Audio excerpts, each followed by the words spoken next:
Fala pessoal, seja bem-vindo a mais um Hopecast, o seu podcast de impacto social de verdade. Pessoal, hoje nós teremos aqui a presença de uma pessoa muito especial aí, que é o meu irmão, Bernardo Naves. Mas antes eu queria falar um pouco aqui sobre a Fast Frame, né, que é a nossa patrocinadora aqui do Hopecast desde o início, né, que ele vem desde que a gente nem existia o podcast, na verdade, eles foram um dos primeiros apoiadores aí da Hope. Gente, o que é interessante da Fast Frame é que, além deles fazerem, né, o emolduramento dos seus quadros de vários tipos de molduras diferentes, eles também trabalham na parte de objetos também, né? Eles transformam objetos em obras de arte que você pode colocar aí na sua sala, né, no seu quarto, enfim, trazer um pouco da sua história, dos seus momentos, né, para a sua casa, para os seus ambientes, contando um pouco aí dos seus momentos felizes aí, participando do seu dia a dia. E já aproveitando que estamos falando da Fast Frame, está aqui, entregar aqui para o Bernardo o nosso presente, que a gente sempre entrega para todos os nossos convidados, né, que é um quadrinho que ele fala exatamente qual que é a essência, né, de participar do Hopecast, né? Todo mundo que participa disso aqui está participando e contribuindo um pouco sobre o impacto social, porque a gente está tirando o que está dentro das nossas cabeças, trazendo aqui para um ambiente que vai ser eternizado aí na internet, para quem quiser trabalhar pessoalmente ou até nos seus trabalhos profissionais, né, trabalhar alguma coisa em cima do impacto social, que tenha referências e escutar alguma coisa para poder facilitar esse caminho da pessoa, né? Então, esse quadro é para isso. Pessoal, Bernardo Naves aqui com a gente hoje e Felipe Nunes. Nós vamos aqui bater um pouco trocar uma conversa aqui sobre o impacto social, né, nas classes baixas, o que a gente pode enxergar de transformação, né, nas nossas periferias, nas nossas comunidades. O Bernardo trabalha hoje no governo, ele vai explicar um pouco mais sobre isso, na área aí da segurança. Bernardo, fica à vontade, fale aí um pouco da sua história, né, como é que você trilhou, o que você trilhou até chegar nesse momento. Beleza. Bom, muito obrigado, Guilherme, pelo convite de estar aqui, né? Muito obrigado aqui pelo presente, muito bacana, trabalho muito importante o que vocês fazem aqui. Prazer, Felipe, estar aqui com você.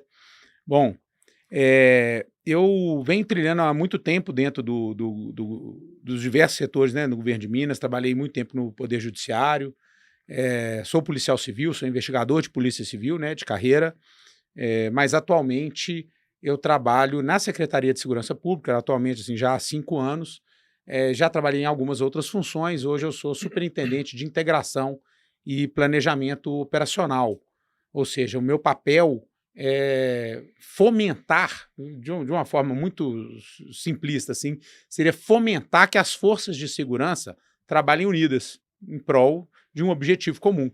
Mas não só as forças de segurança, também órgãos de fiscalização, outras entidades, inclusive iniciativa privada também, em alguns casos, a gente tem experiências disso, para trabalhar em prol da segurança pública. Durante muito tempo, no Tribunal de Justiça eu trabalhei na vara da infância, né, na vara de atos infracionais, ou seja, aquela vara que processa os crimes cometidos por adolescentes, né, não contra crianças, né, não, crimes cometidos por adolescentes, e também que executa as medidas socioeducativas, são aquelas medidas que visam responsabilizar o adolescente pelo ato que ele faz, mas também recuperá-lo e reinseri-lo na sociedade como um indivíduo melhor do que o que entrou. Na Polícia Civil, continuei trabalhando nessa área de grupos vulneráveis, aí um pouco mais abrangente também, como mulheres vítimas de violência, né, com os crimes cometidos aí sim contra crianças e adolescentes, e o que motivou, talvez, né, o convite que eu tive para ir para a Secretaria de Segurança Pública, inicialmente como subsecretário de medidas socioeducativas, né, ou seja, pelo Poder Executivo responsável pela execução das medidas socioeducativas, né? Posso até explicar mais para frente um pouco mais o que são as medidas socioeducativas. É pouco difundido ainda na sociedade esse trabalho, é o que é feito com aquele adolescente que comete um crime, né? Que tecnicamente se chama ato infracional, mas é um crime, né? Como qualquer outro crime que o adulto pode cometer. Nessa etapa eu tive a oportunidade de pertencer ao Conselho Estadual da Criança e do Adolescente, né, do Fórum Nacional de Gestores da Infância e Juventude também, né, que a gente reuniu em Brasília para discutir essa questão da criminalidade infanto-juvenil e do trabalho que tem que ser feito com esses adolescentes. Mas hoje estou na parte mais operacional, né, da secretaria, trabalhando justamente nessa integração. Então, eu saí um pouquinho dessa questão específica de grupos vulneráveis para trabalhar numa gama maior de situações de gestão de segurança pública, mas também, né, dentro dessa parte do planejamento operacional, planejando muitas operações que visam esse público específico, né, também o público da infância e juventude. Então, essa é um pouco da minha trajetória aí. Cara, me fala uma coisa. Um negócio que eu tenho... Você falou aí que você é da Polícia Civil, né? Você ainda faz parte dessa corporação. Cara, qual que é a motivação, a real motivação de uma pessoa de querer seguir uma carreira tão perigosa, tão tensa, né? Colocar sua vida em risco todo dia, né? Eu estive perto de você durante esse tempo, você fazia atuações em loco. O que tem... Qual é a motivação? O que tem lá no fundo da pessoa para ela colocar a vida em risco em prol do seu trabalho?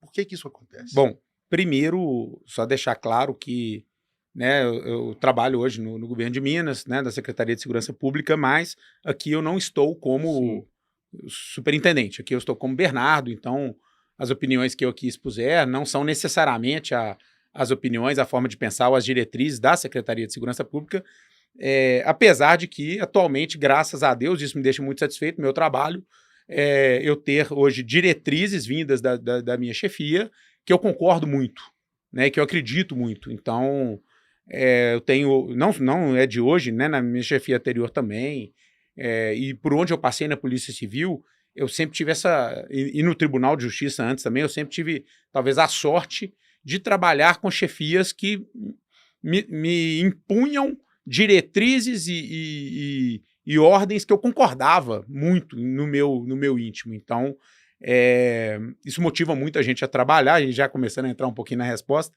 mas aqui eu não estou hoje como superintendente, aqui eu estou como Bernardo, para dar uns pitacos aqui na conversa.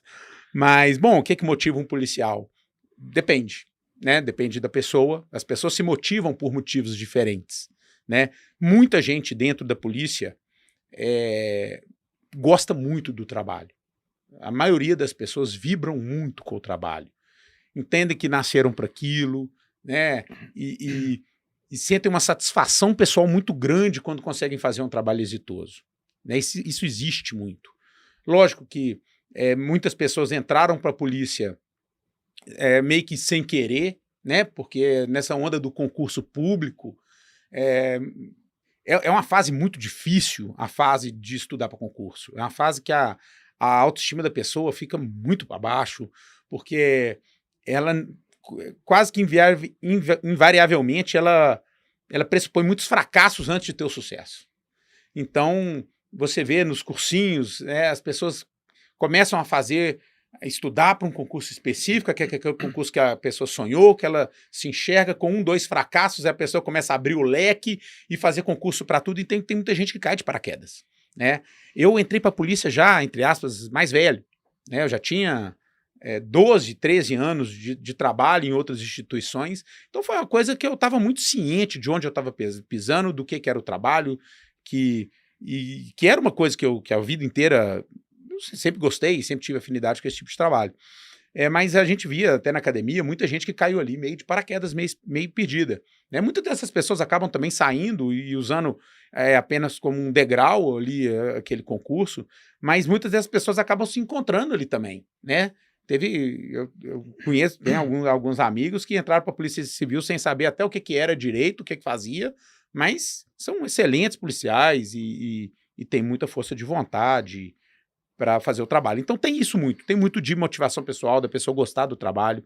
Eu, particularmente, eu acho, tirando a questão financeira, tá, gente? O trabalho do investigador de polícia, na minha opinião, né, é o trabalho mais legal que tem dentro da segurança pública e talvez dentro do Estado. Né? Assim, é muito legal ser investigador de polícia civil. Né? Temos remuneração defasada, poderíamos ter condições de trabalho muito melhores, né? Muitos esforços estão sendo feitos para melhorar, algumas coisas evoluem melhor, outras ficam, né, estão mais estagnadas, mas é um problema histórico, não é um problema desse governo, do governo passado, nem do governo anterior. Então aqui não tenha como uma fala aqui protegendo o governo atual ou não, ou condenando os passados, mas é um problema histórico de problemas que vêm se acumulando ao longo do tempo, mas é um trabalho muito, muito, muito legal, é um trabalho muito gratificante para quem gosta, né? Você falou que em ação, né? Subiu um aglomerado ali que está em situação de deflagrado, a gente fica com medo? Claro que fica. Né? Não é que a polícia não tem medo, tem. Mas você acaba sendo treinado para aquilo acaba também entrando na sua rotina e você vai fazer. Né? A mesma pergunta para alguém que faz talvez esporte radical, que escala uma cachoeira, tem o medo, tem o risco, mas acaba você se acostumando com aquilo também, fazendo, porque é uma coisa que te dá algum tipo de satisfação. Né? Então, a gente trabalha em Minas, graças a Deus, numa realidade bem diferente, por exemplo, do Rio de Janeiro e de até outros estados. Né? Se você for ver as taxas de violência do Brasil, foram divulgadas há pouco tempo atrás, né, pelo Ministério da Justiça. Minas Gerais está ali entre os estados com taxas de crimes violentos menores, né? E aí eu estou falando sempre taxa, eu nunca falo número absoluto. Né? Se você for ver, por exemplo, vou dar um exemplo para tirar Minas da história, vou dar um exemplo de São Paulo, né? Pela quantidade de população, né, de circulação de valores e tudo, é um estado que está sempre entre os primeiros, se não o primeiro, em número de qualquer crime. Mas na hora que você vai ver a taxa por número de habitantes, ele já cai e fica lá embaixo. E alguns estados que estão talvez fora do radar aí da imprensa, de estados perigosos e tal, assumem as primeiras colocações.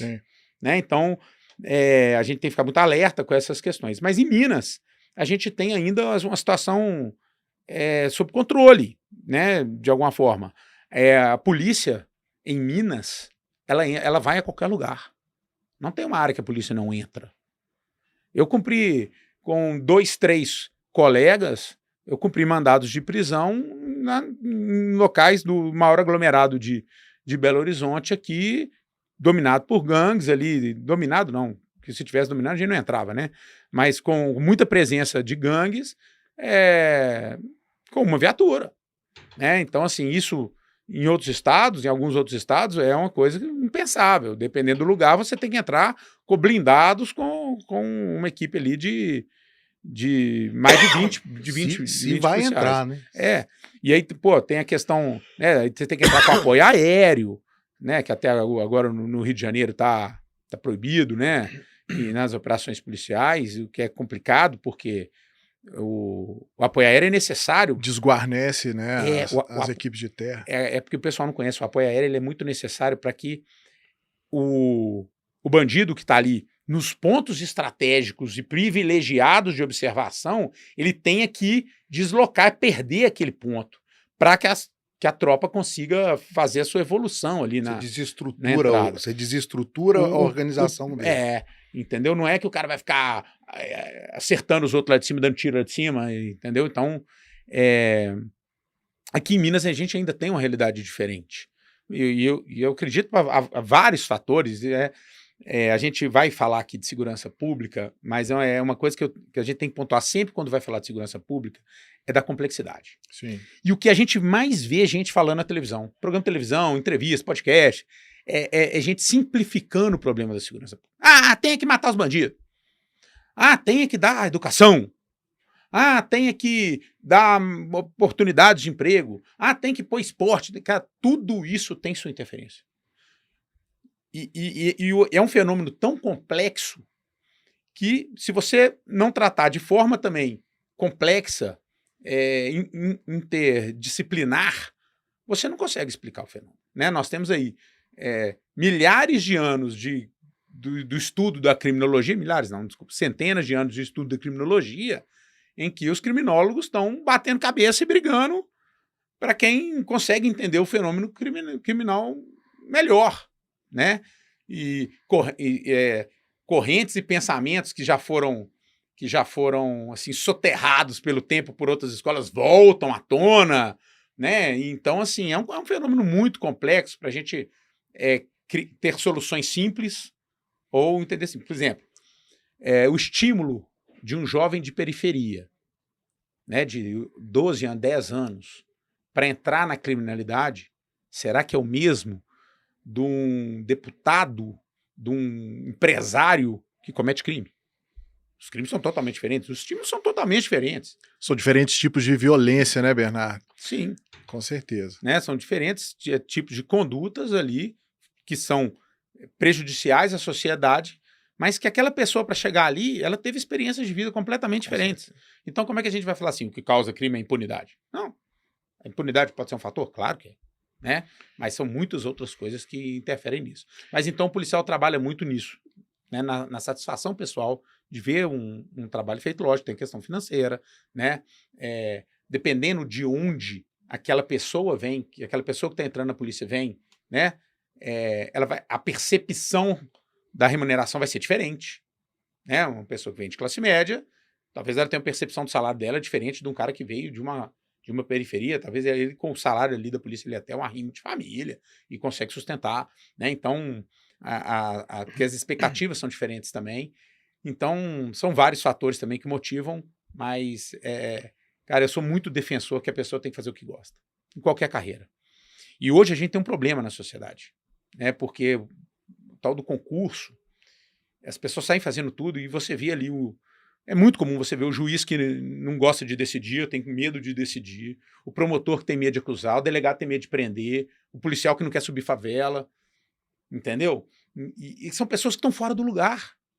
Né? O cara que não quer pegar numa arma de fogo, não quer dirigir uma viatura, talvez ele tenha que ter feito o concurso, sei lá, do Banco do Brasil. Ele não vai precisar fazer isso. Entendeu? Enquanto você tem talvez o cara lá no Banco do Brasil doido para fazer algo com mais ação, mais adrenalina um pouquinho, lá ele vai conseguir. Então, outro dia o João Pedro, meu filho, veio me perguntar, papai, o que você acha que eu tenho que ser? Né? Ele não está na hora de decidir isso, mas ele já fica... Né? Eu falo, cara, você tem que ser uma coisa que você gosta. Você tem que ser uma coisa que você vai, durante 30 anos, pelo menos, né? Você vai acordar todo dia, você vai ter que fazer aquilo. Véio. Imagina se for uma coisa que te gerar sofrimento. 30 anos. Eu chamo isso de o lugar de potência, né? O que você faz melhor e o que o mundo precisa. É onde você tem que botar sua energia, né? Sim. E me fala uma coisa, cara. Quando você enxerga essas realidades, né? Principalmente aí nas comunidades, nas periferias, claro que você falou sobre um problema complexo. Mas assim, eu vou falar de uma forma ampla. Sei que é uma pergunta um pouco ampla. Mas onde você enxerga, de uma forma geral, a solução de você conseguir transformar esses lugares? Tá. Antes de falar da solução, vamos falar um pouquinho do problema. Claro. Né? Porque a gente tem que identificar o problema para a gente pensar numa solução para ele. Bom, como eu falei, crime é um fenômeno muito complexo, enorme, e de diferentes motivações, que atinge todas as classes sociais. Né? A gente, na nossa sociedade, a gente discute muito crime voltado a áreas de vulnerabilidade, que a gente fica muito na questão dos crimes violentos, né? Mas a gente tem toda sorte de ilícitos aí acontecendo. Mas vamos focar aqui um pouquinho, então, na questão da periferia, talvez do jovem de periferia. Porque, eu falo, a gente investe muita grana em punição, né?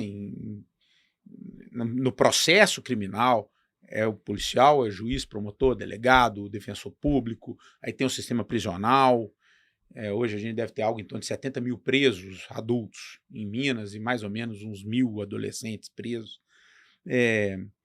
A gente investe muito nisso e a gente não vê, às vezes, o resultado, né? Porque a gente está produzindo muito.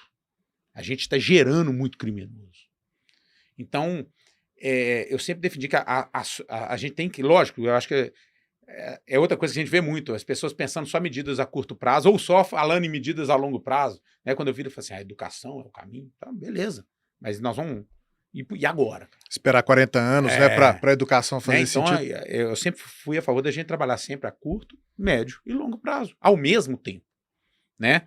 Então, você vê, a gente tem que parar de produzir o criminoso. A gente tem que justamente fazer essa análise do que está levando a juventude para o crime, né? Bom, e quando você vai falar desse jovem de periferia, tem até uma teoria da criminologia, chama teoria das subculturas delinquentes, né? Que pensa muito esses estímulos que levam o jovem para a periferia, da periferia, né, para a criminalidade. E aí a gente está falando mais daquela questão da criminalidade violenta, tráfico de drogas e tal, que é onde essa juventude específica mais se insere no crime, né? Eles não estão fazendo crime do colarinho branco, né, crimes de sonegação de impostos, né? Eles estão ali no tráfico, no homicídio, no porte de arma, nas lesões corporais, né? Eles estão em alguns crimes contra a liberdade sexual e tal. Então, e sempre esses crimes foram aqueles crimes que são os crimes que mais saltam aos olhos, que mais recebem atenção, né, da imprensa e que mais se pensa em atacar.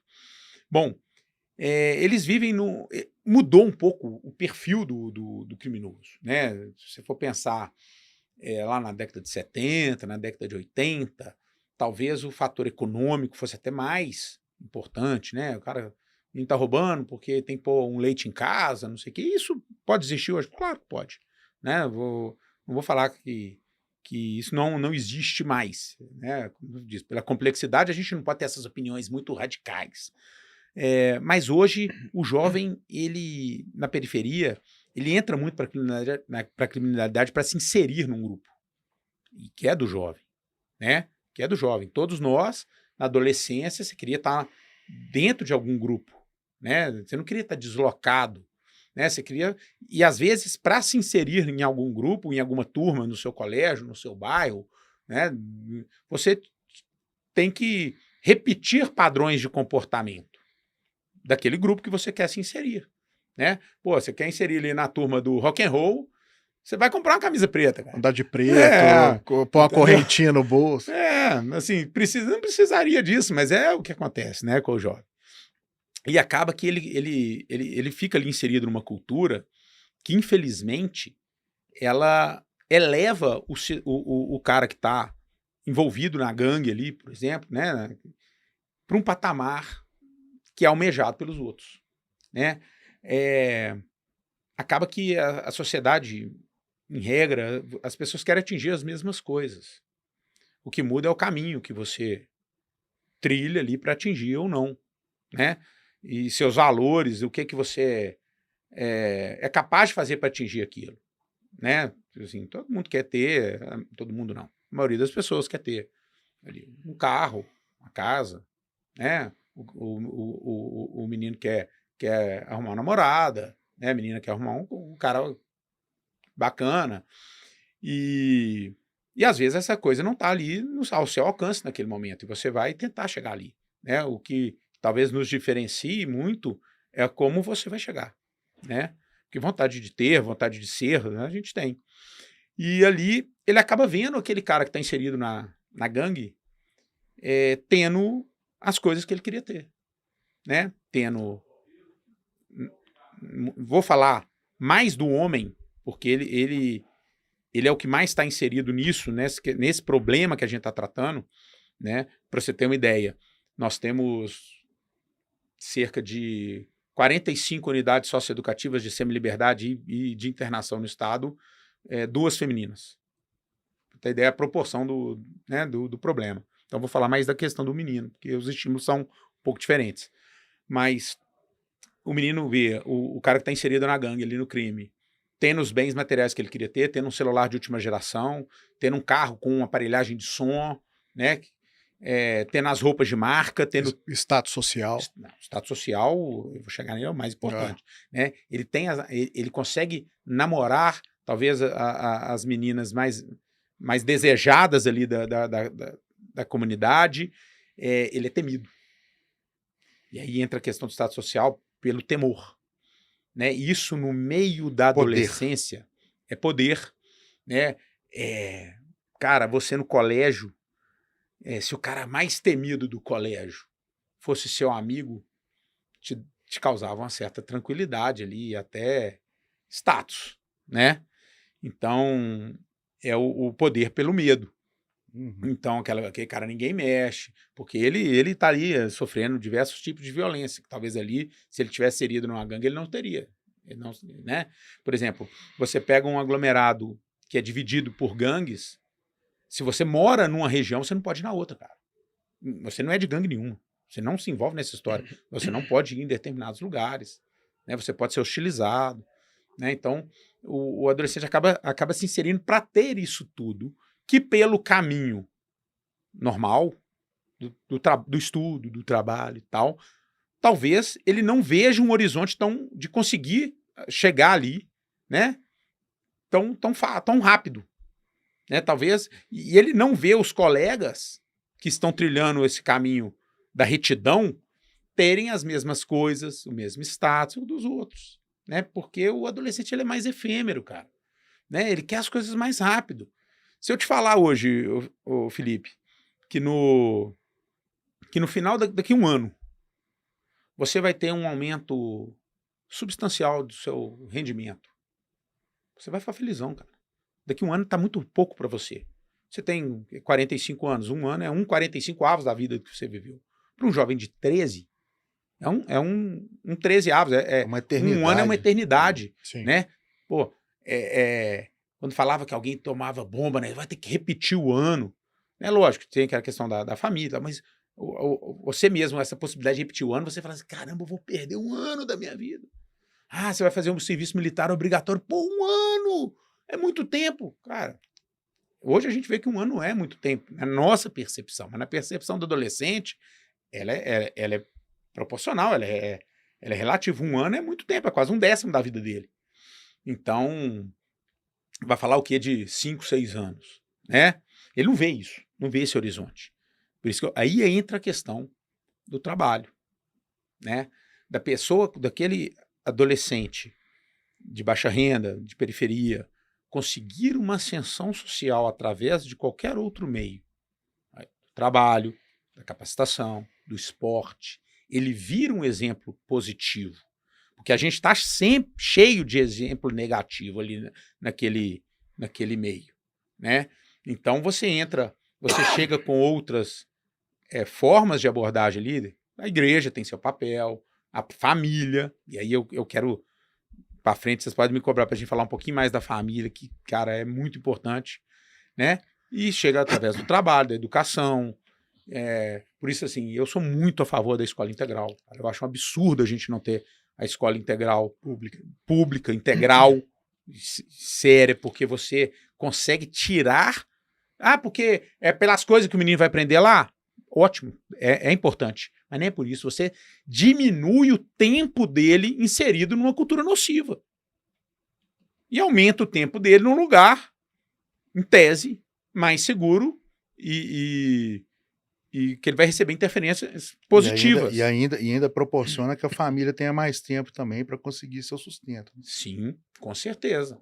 Ou seja, Bernardo, pelo que eu estou captando aqui da sua argumentação farta e pelo que a gente percebe, assim, riquíssimo em termos de vivências já tidas aí ao longo da sua jornada, o que você está traduzindo para a gente aqui são as alternativas que compõem esses cenários que estão relacionados com a presença do Estado ali, né? Quais são os caminhos que o Estado oferece enquanto estabilizador daquela comunidade, né? Das relações sociais que eles estabelecem? Porque quando o Estado falta, aí a gente tem, então, essa oportunização, né, da violência, da criminalidade, enfim.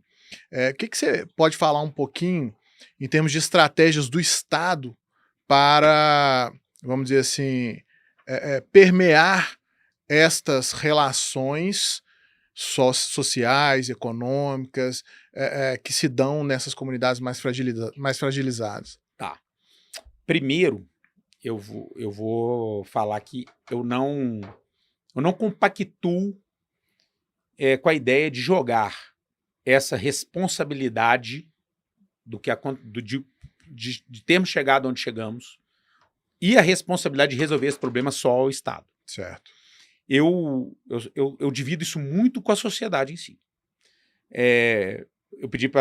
Eu pontuei aquela hora a questão da família e a perda do instituto familiar que aconteceu na nossa sociedade, eu acho que ela talvez seja mais importante do que a questão do Estado estar ausente ou estar presente. Você fala enquanto núcleo primário, né, da sociedade, É. que uma pequena representação vai compor o Estado, né, digamos. Sim. Se eu te contar da minha experiência, que é uma experiência relativamente curta aí na história da criminalidade aqui, por exemplo, no nosso estado, na nossa cidade, eu vi 3 momentos. Eu vi o momento que o adolescente chegava preso perante a autoridade judicial, com o pai e a mãe do lado, intercedendo ali, perguntando o que eles podiam fazer de diferente. Aí esse pai some, aí fica só as mães, e aí você já entra a falta da referência paterna, que traz algumas consequências pelos papéis que historicamente o homem e a mulher representam na família, né, de falta de limite, né? Mas a mãe estava ali dando carinho, dando amor, preocupada com o filho, pedindo para soltar o filho, que às vezes nem era a medida melhor para o menino, né? Mas a mãe ela quer proteger.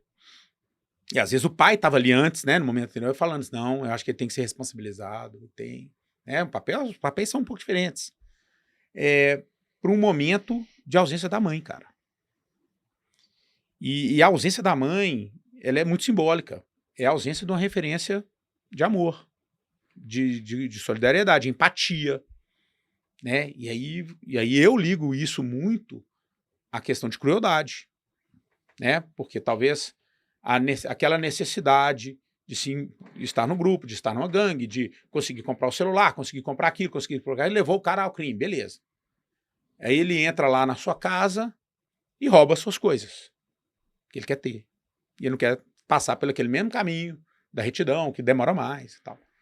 Mas aí tem lá uma moça trabalhando na sua casa, sua mãe tá lá, sua avó, e ele vai e espanca ela, estupra ela.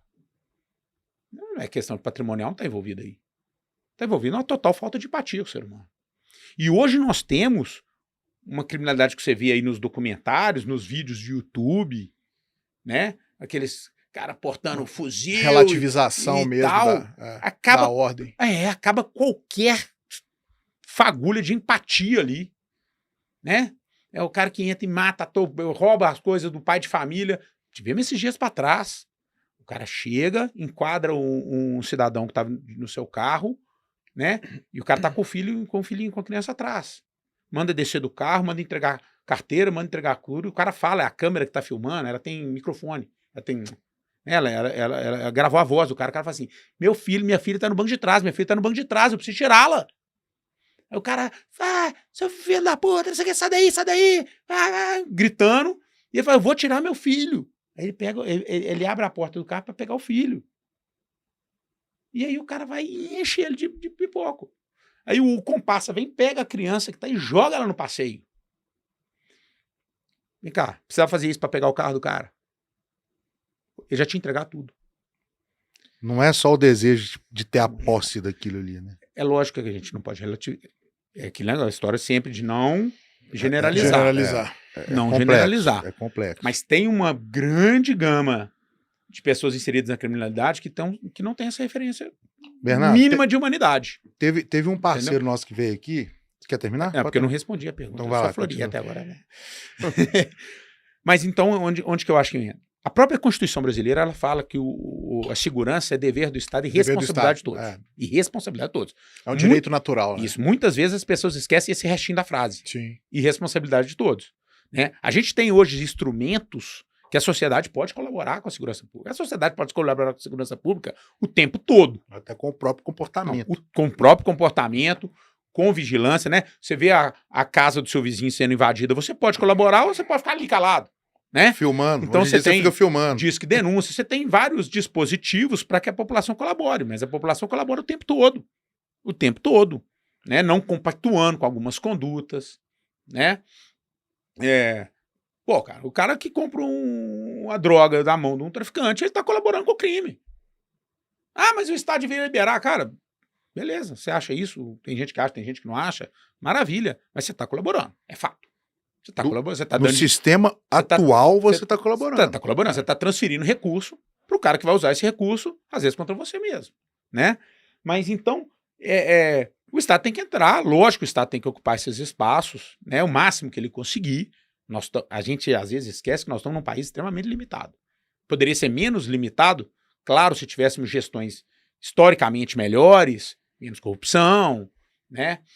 E então o Estado entra com a escola, né? Tudo isso que o Estado entra com oportunidade de trabalho, com fomento a talvez o pequeno empresário, né? O pequeno comerciante ali do aglomerado, né? Com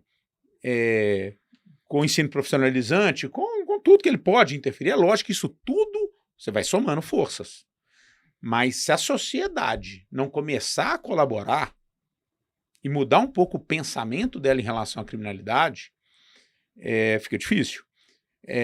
A gente vê muito aí, né, o Rio de Janeiro, né, quando fala em criminalidade no Brasil, o Rio de Janeiro vem, né, na cabeça de todo mundo, e não é dos estados com as maiores taxas de criminalidade. Tudo que acontece no Rio de Janeiro também salta aos nossos olhos, porque o holofote é muito grande lá, né? A maior empresa de comunicação brasileira está sediada lá.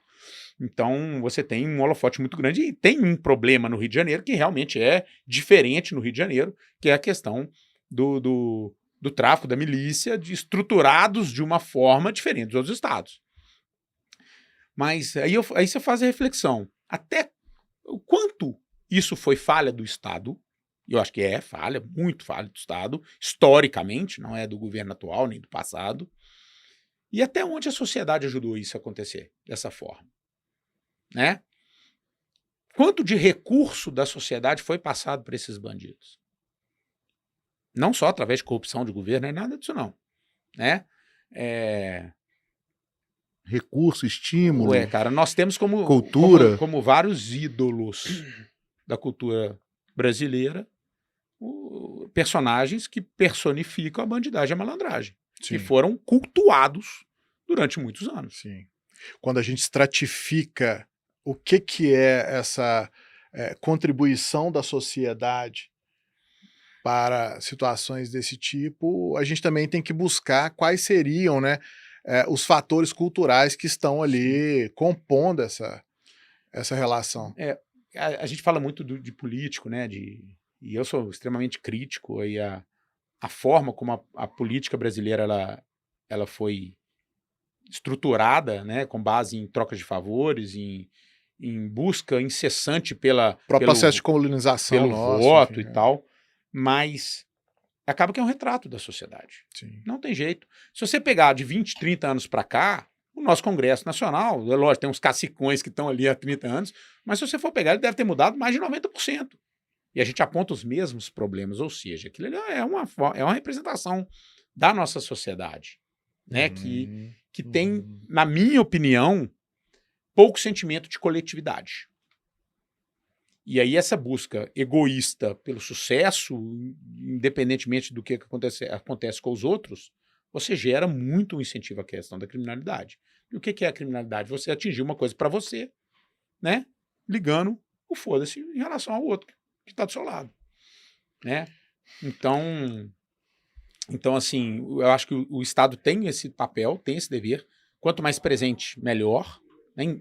E aí o Estado tem que estar presente, né? Isso é batido em todas as áreas, né? Com as forças de segurança, sim, tá? Também nunca, nós estamos falando aqui de educação, de trabalho, de um monte de coisa, mas igual eu falei, tem que ser curto, médio e longo prazo. E curto prazo é o quê? Presença policial inibindo e não tendo impunidade. É extremamente necessária, né? A gente tem hoje na nossa sociedade uma grande parcela da população, né? E de especialistas em segurança pública, que nunca trabalharam na segurança pública, mas que defendem só essa intervenção a longo prazo, né? Mas, cara, pessoas estão morrendo, mulheres estão sendo estupradas, né? Dinheiro está escoando pelo ralo. A gente não pode compactuar com isso com almejando só o futuro. A gente tem que trabalhar, né? Diminuindo a criminalidade. É nítido. E aí eu vou fazer uma questão aqui até polêmica, mas estados que encarceram mais tem reduções de taxa de criminalidade.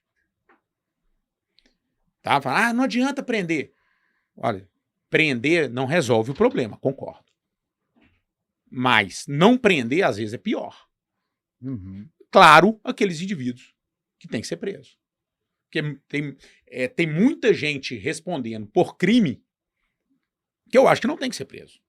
Inclusive, eu acho que tem muitas condutas que hoje, na nossa sociedade, são tipificadas como condutas criminosas pelo nosso ordenamento jurídico, pelos nossos legisladores, na minha opinião, não tinha que ser crime. Para mim, o que não dá cadeia não tinha que ser crime. É outra coisa. O Felipe me xingou, me injuriou aqui, pegou esse microfone e falou muita asneira de mim, queimou meu filme aqui. Para mim, eu tenho que meter uma ação no Felipe e me pagar uma multa, uma reparação. Não é ele tem que ir para cadeia por causa disso. Entendeu? Inclusive, o bolso resolve muito problema. Muito problema. Muito problema. Para a gente deixar a estrutura criminal, o juiz, o promotor, o delegado, para aqueles casos realmente graves. Então, acho que hoje a gente tem um tanto de conduta considerada crime, crimezinho, que dá uma penazinha, que não é cadeia, que não é não sei o quê. E a gente fica enchendo o nosso sistema de justiça com isso. E aí aquele cara, e aí você fica achando um absurdo, que aquele cara que matou os fiscais lá no Mato Grosso, lá, os fiscais do trabalho, há 20 anos, os caras estão sendo condenados agora. Por quê? Porque o sistema de justiça teve que se mobilizar para resolver um monte de porcariazinha de crime, né, até conseguir debruçar de novo naquele lá. Então, a gente tem que realmente fazer essa priorização. E os casos que tem que dar cadeia, aquele indivíduo tem que ser tirado da sociedade e tem que ser tirado. E ajuda. E ajuda bastante. Eu falei que eu era subsecretário do socioeducativo. E quando eu assumi, a gente tinha um problema sério de falta de vagas, que hoje não existe mais em Minas Gerais. Não existe. Qualquer adolescente que o juiz impõe uma medida de internação, tem vaga para ele. Todos. Dentro do número de vagas, né? Não é superando vaga, com superlotação, nada disso. Mas naquela época não tinha. Não tinha. E como haviam decisões judiciais impondo ao socioeducativo respeitar sempre o número de vagas, aquele adolescente que tinha que ficar internado, ele não era. Ele não era, ficava na rua. E, por vezes, em uma cidade pequena, um cara que você conseguiu uma vaga mudava o gráfico de criminalidade daquela cidade. Aí você vai falar que não adianta? Cadeia não adianta. Tem que fechar as cadeias. Pôr todo mundo na rua, que não adianta. Porra. A curto prazo adianta. Vai resolver o problema da criminalidade? Não, o problema é muito mais complexo. Mas a gente tem que atacar ele de todas as frentes. Bernardo, teve um parceiraço nosso, o Marcelo Savassi, que veio aqui, ele trabalha muito aí no terceiro setor, ele falou de uma pesquisa, eu não vou saber falar bem os números exatos, mas são números altíssimos, né, porcentagens altíssimas. O primeiro número seria o seguinte: nos Estados Unidos, mais de 80%, beira 90% das pessoas que estão no corredor da morte tiveram experiências de violência sexual, violência doméstica em casa quando crianças. E ele estava fazendo um estudo e parece que o número no Brasil é parecido com isso em todas as classes. E a lógica que ele coloca é a seguinte: uma criança que passa por violência doméstica, seja sexual ou não, mas mais a sexual, quando ele chega na adolescência, ele entende o que aconteceu com ele e que a família não conseguia protegê-lo, nem a mãe, muitas vezes o pai não está mais presente, ou às vezes até praticado pelo pai, mas a mãe tem que sair para trabalhar, deixa ele na casa do vizinho, deixa ele na casa de alguém, ali acontece aquilo, ela às vezes até sabe que isso acontece, isso é até um pouco mais normal, e eu não estou falando só de classe baixa, não. Ele coloca isso como um todo. E que isso, e quando essa pessoa chega na adolescência e ela entende que aquilo aconteceu, e claro que com todo o fervor que o adolescente tem de dúvidas e tal, ele perde os valores básicos que se precisa para você ter a compaixão com o próximo. Ou seja, ativa aquela coisa que a pessoa pensa, se eu morrer, não tem problema, né? Não tem mais nada a perder. E isso ativa uma linha de criminalidade. Quando eu penso a quantidade de casos que isso deve acontecer, principalmente nas famílias de baixa renda, eu fico imaginando, cara, será que não existe uma ligação muito forte em termos do volume de pessoas que temos no Brasil hoje praticando crimes em cima desse problema que, ao meu olhar, ele deve ser mais natural do que se imagina, mais comum Muito mais. do que se imagina. Quando a gente tem filho, a gente pesquisa sobre, a gente fica sabendo, a gente vê que é realmente muito presente isso. E, inclusive, que a gente fica perguntando, você falou um pouco no início, né, sobre a questão que a gente iria focar mais aqui na questão das comunidades e tal, mas, inclusive, a gente fica se perguntando, né, pô, se a criminalidade fosse algo relacionado ao fator financeiro de uma família, por que a gente tem criminosos ricos, né? Muitos. E isso explica um pouco a falta de ética, a falta de personalidade, a falta de um padrão de valores que a gente não consegue entender por que aquela determinada pessoa perdeu esses valores. Sim. E acaba entrando para o crime, se arriscando tanto, ou jogando a sua vida fora por conta de um caminho que todo mundo sabe, que ele teve educação, que ele tem entendimento e ainda vai ali praticar aquele crime. Claro que a gente tem uma linha aí de doenças mentais nessa linha, mas vamos tirar isso de lado. Você, estando no Estado, né, há tanto tempo trabalhando nessa linha da criminalidade, né, e tudo mais, você já teve acesso a números sobre isso? Vocês entendem isso como algo que estimula o crime no Brasil? Vamos lá. Primeiro, estatística é muito importante. As estatísticas norteiam o trabalho de todo mundo, né?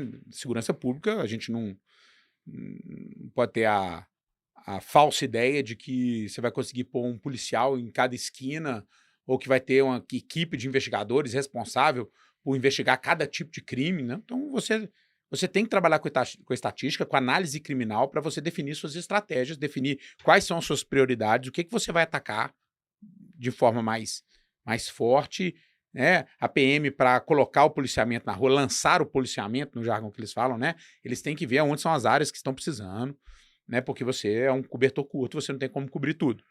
Então, estatística é muito, muito importante, mas ao mesmo tempo é muito perigoso. É muito perigoso.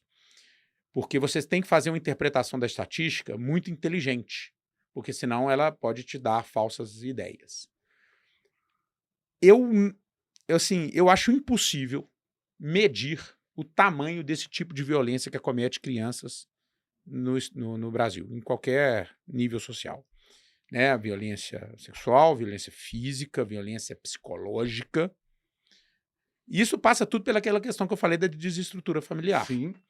Né? Quando eu falo de desestrutura familiar, não é a questão do cara não ter pai, não ter mãe, o pai ausente, a mãe que largou, não é isso não. Às vezes o pai e a mãe estão lá, mas não estão tendo a influência positiva que ele deveria ter no filho. Né? Tem muita questão do padrasto, que é um problema. Sim. Né? O pai. O problema começa com o pai ausente. O pai ausente, sumiu. Aí a mãe substitui com o padrasto, que muitas vezes vai ser o praticante daquela violência contra a criança. Olha que interessante. Em 2010, mais ou menos, eu trabalhava na vara da infância e juventude. E eu discutia muito esse assunto com uma psicóloga muito competente que trabalhava lá, que é a Cristina Pinelli, autora de livros e tudo. Ela trabalhava né, ela atendia esses adolescentes que estavam cumprindo medidas socioeducativas para fazer o trabalho de recuperação psicológica dos meninos e tal. E a gente fez uma pequena pesquisa lá com aquele recorte que a gente tinha, mas era um recorte grande, que eram todos os adolescentes apreendidos em Belo Horizonte. Né? Então girava ali em torno de 30, 35 dias, imagina no ano. Que aí ela fez uma anamnese ali, chegava Para entender, você usa droga, não usa, você fazia, você estuda, não estuda e Situação tal. de casa. Que a gente tinha uma impressão, né? A gente tinha uma pré-concepção de que aqueles meninos eram todos evadidos da escola e usuários de droga. A gente tinha esse conceito na cabeça, mas que não partia de nada, era empírico, não partia de nenhum estudo. E quando ela fez, né? Eu acompanhei esse estudo, a gente foi vendo que nem todos usavam drogas. Nem todos estavam evadidos da escola. Alguns, inclusive, não a maioria, regular na escola. Regular na escola. E baixíssima renda, que eu tô falando, tá? Mas tinha uma coisa que unia quase que 100% deles. A violência familiar. De qualquer natureza de violência, né? Que hoje, violência hoje não é sempre aquela física, né? E essa desestrutura familiar. Isso unia praticamente todos. Todos. Mais do que a droga, mais do que a evasão escolar. Para ver a importância disso dentro da nossa sociedade, né? Os números que se tem é o que a gente pode ter, porque nós não estamos num Big Brother com câmeras dentro de todos os lares. Mas você tem o número, saber o número geral é uma coisa, mas saber a porcentagem disso nos atos criminosos Sim, já é mais sim, fácil é de mais encontrar. plausível, né? Mas, por exemplo, a gente uma vez tinha um estuprador atacando mulheres em determinada área da cidade.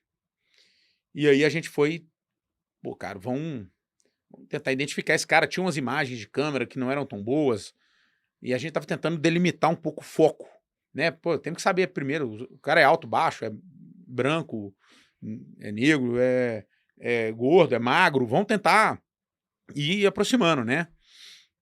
E aí eu peguei uma região da cidade, eu tava entrando na polícia. Peguei a região que ele tava atuando lá, falei, vou ver, né? Porque normalmente o criminoso ele é reincidente, né? Então vou ver, vou pesquisar todos os casos, que às vezes o cara já foi preso por estupro ali, e é o mesmo cara, né? Vou ver os casos que aconteceram nos últimos 3 anos na região. E aí, cara, eu entrei no nosso sistema de heads, né? E eu baixei todos os históricos de mais de, sei lá, 300 ocorrências para ler, para ver o modus operandi, se tinha a mesma coisa ou não tinha. Ler, trabalho de formiguinha mesmo. Não tinha inteligência artificial, que você joga umas palavras-chave, já vai te dar tudo, né? Tem um sistema de pesquisa até bom, que você põe a área, o tipo de crime e tal, algumas coisas.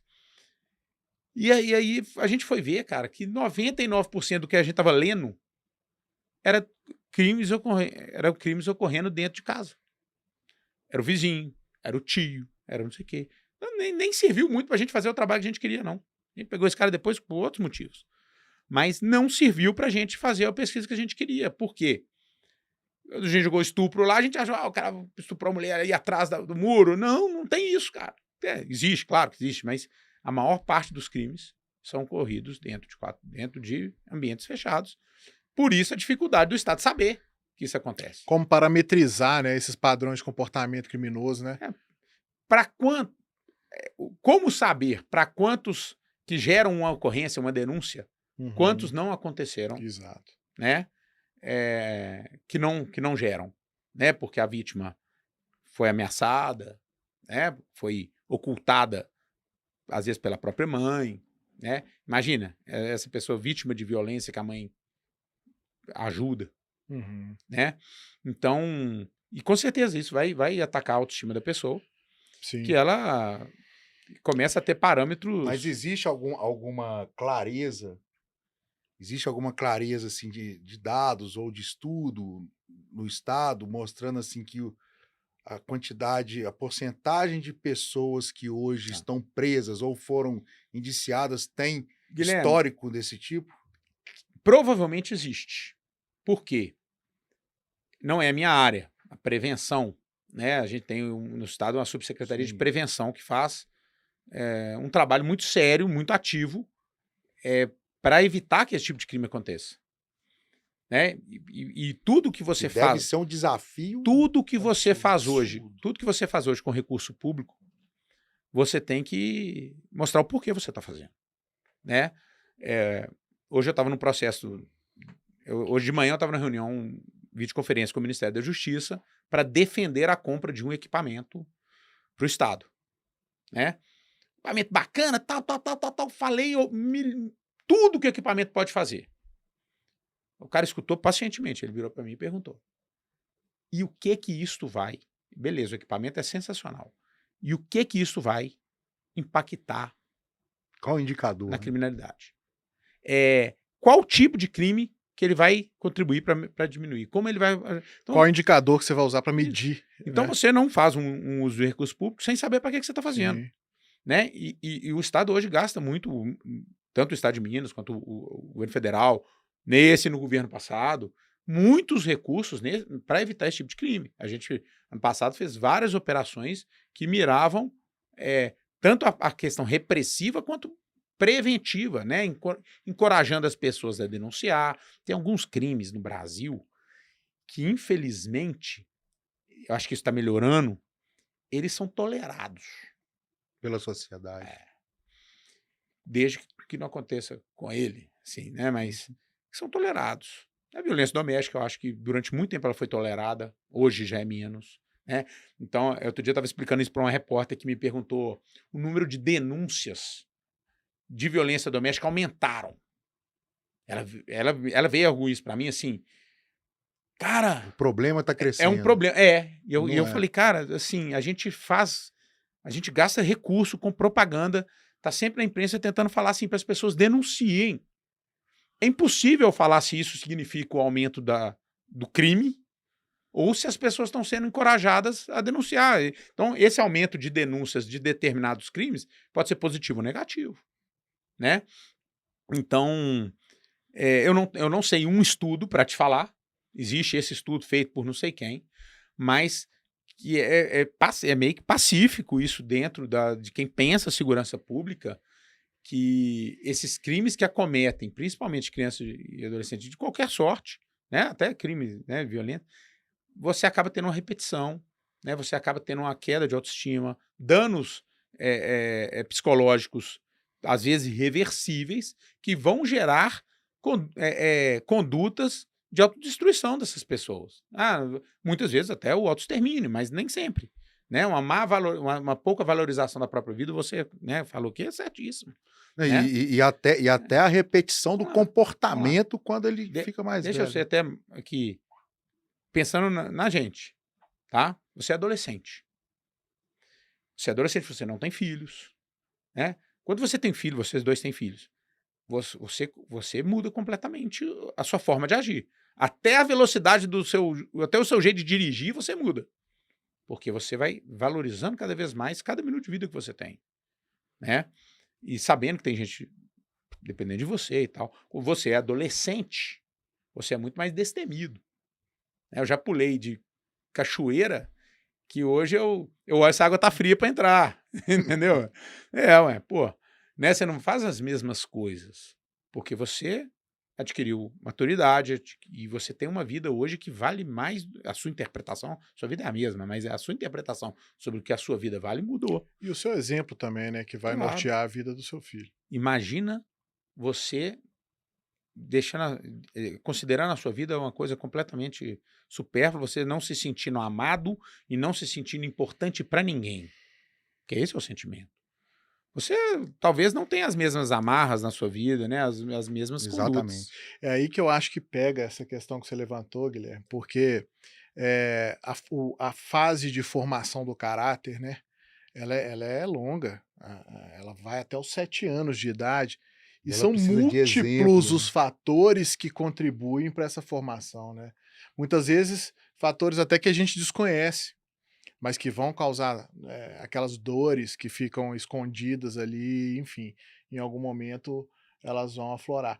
No caso do aproveitamento desse tipo de informação para as estratégias de segurança pública, é muito interessante você encontrar os padrões, né? Como você deu o exemplo aí do estuprador, é fundamental que você determine quais são nem que sejam 2, 3 parâmetros com pesos diferentes, e ali você vá correlacionando esses parâmetros com vistas a encontrar um determinado caminho para seguir a investigação. Eu tendo a crer que esse é o futuro nosso. enquanto sociedade para todas as áreas, porque com o advento aí da inteligência artificial, o próprio processo de programação da inteligência artificial, ela passa por esses padrões, né? Então, assim, se eu tenho um padrão A de resposta, eu vou correlacioná-lo com outro padrão, isso vai gerar uma resposta C. Então, isso é programado para que, então, aquele resultado fim seja obtido. E aí, nesse sentido, é que eu acho que a gente tem muito que avançar, né, ô Bernardo? Porque quais são esses padrões, aonde que a gente está batendo neles o tempo inteiro, o que, que a gente pode fazer para melhorar o registro dessas ocorrências, porque eu acho que deve ter muito problema com relação a isso também, em termos de o policial que está fazendo a ocorrência, ele está registrando corretamente aqueles fatores que a posteriori vão servir de busca para se entender determinado padrão de crime. Ou seja, essa parametrização, essa metrificação e essa determinação de processos a partir dessa análise, que propriamente não pode ser estatística somente, mas ela pode ser de outras ordens, mas que você encontre caminhos que sejam significativos ali dentro de uma metodologia para que o ordenamento dessas ações subsequentes seja efetivo de fato, né? Sim. Gente, só levantar uma coisa, nós estamos a quase 2 minutinhos para terminar. Então, B, aproveita aí o comentário do Felipe, já fazendo um minutinho aí de um fechamento total, que aí depois a gente pode fechar aqui. Bom, sem aprofundar tanto,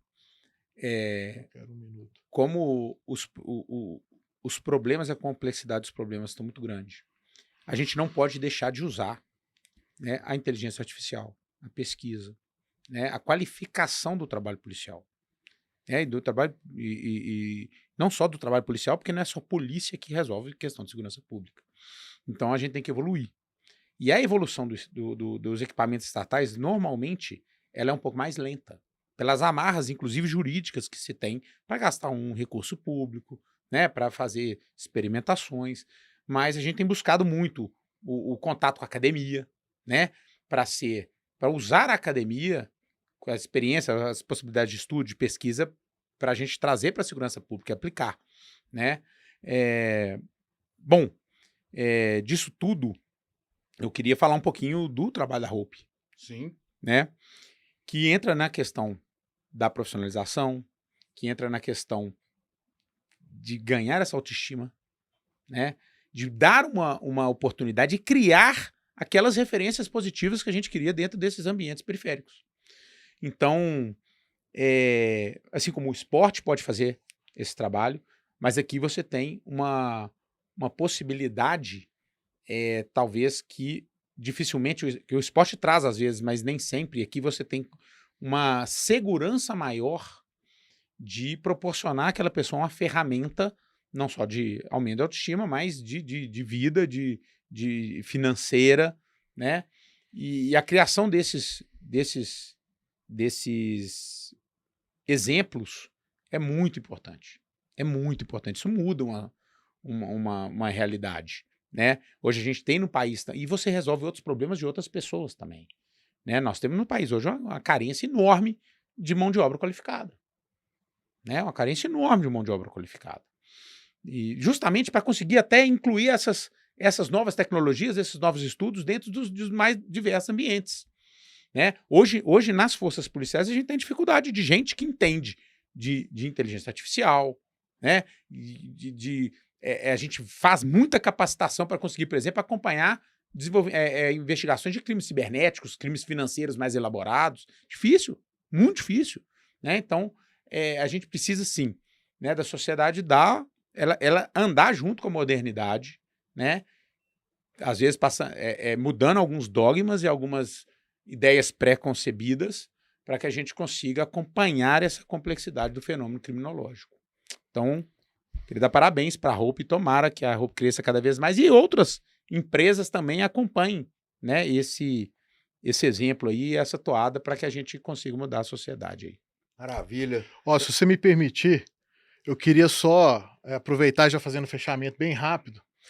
Olha, eu não tive a oportunidade de falar na abertura, mas eu queria dizer a vocês dois que eu estou me sentindo extremamente agraciado por ter acompanhado uma conversa tão nobre entre irmãos que, de uma forma fraternal, estão aqui contribuindo para o aumento do conhecimento acerca de um tema tão importante, né? Nós estamos falando de vidas, de jovens, nós estamos falando de controle social no melhor significado que esse termo possa ter, no sentido da estabilidade, do bem-estar e da presença do Estado de uma forma saudável e responsável na vida da sociedade.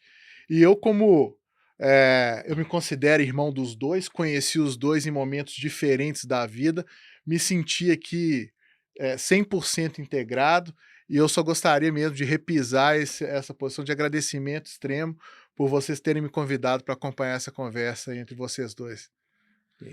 Como eu falei, né, no início, hoje seria um dia bem especial, né? Porque estou aqui com o Bernardo, que é meu irmão mesmo, de sangue, e um irmão parceiro de muitos anos, né, que é o Felipe Nunes, que hoje está aí dentro da Hope, né, na guerra com a gente aí para conseguir implementar esses programas, né, tanto nas periferias quanto nos municípios, né, que são 2.500 municípios no Brasil que tem a renda familiar abaixo de um salário mínimo, cara. Então, assim, tem muito lugar aí que pode, de fato, mudar a realidade, assim como a gente vê exemplos como a China, né, de sociedades que cresceram, China, Índia, né, Singapura, Coreia, que cresceram simplesmente formando pessoas em tecnologia. Né, eu acho que o que a gente conversou aqui mostra cada vez mais que quando você abre essas janelas nesses locais, você cria referências, tendências, né, como você costuma dizer, né? A gente cria tendências para que elas sejam seguidas ao longo do tempo. É uma mudança no tempo, que depois que aquilo acontece, não tem como você voltar atrás mais. Então, se a gente consegue proporcionar isso numa parcela da sociedade ali, daquela comunidade, e aquilo engrena, aquilo se transforma numa tendência e numa cultura local, a chance daquilo se multiplicar, né, e realmente trazer bons resultados para aquele lugar, tanto para as famílias, quanto para as empresas, quanto para a própria política local, enfim, isso tudo a gente pode e deve investir, né, trabalhar, porque existe uma oportunidade muito rara, né, que é uma formação lenta com salários altíssimos, equivalentes a pessoas que fazem faculdade, e sem barreiras geográficas, né? Então, a pessoa pode estar numa região sendo empregada por outra cidade, ou seja, aquela região não precisa ter o emprego dela. Então, é isso que a Hope tenta trazer. A gente traz pessoas de todas as linhas aqui, né? Hoje a gente está falando de segurança pública para mostrar o quanto que todos os pontos da sociedade têm a ver com esse resultado na ponta da mudança e do crescimento econômico de uma micro-região no Brasil, né? Isso acaba que, no final das contas, é isso que a gente precisa olhar e fazer para, ao longo do tempo, e a gente fala ao longo do tempo, né, mas a gente já fez estudos, a gente tem crescido 400% a renda familiar dos nossos bolsistas. Olha só. Se você pega uma sociedade, uma favela, ou uma comunidade, ou um pequeno município de 10 mil pessoas, e você faz 60 pessoas ano crescendo isso, O impacto é enorme. é um Não, impacto e imagina a enorme. economia, porque você, além de subir 400% a receita familiar, essas pessoas começam a gastar e No local, continuam gastando no local. no Ou seja, bar, a economia se transforma todos os indicadores Sem falar nos socioeconômicos. outros benefícios, né? Sim. Na corrente do bem que você gera ali. Com exatamente. Né? Então, pessoal, é isso. Estamos aqui chegando ao final, já passamos do tempo, que já recebemos uma mensagenzinha ali para a gente terminar. Muito obrigado mais uma vez. Eu Obrigado, que agradeço, Bernardo. muito obrigado, meu Valeu, Cotó. galera. Obrigado, Felipe, mais uma vez. Então, daqui a 30 dias, mais ou menos, a gente está de volta para mais um Hopecast. Muito obrigado, pessoal. Valeu. Valeu.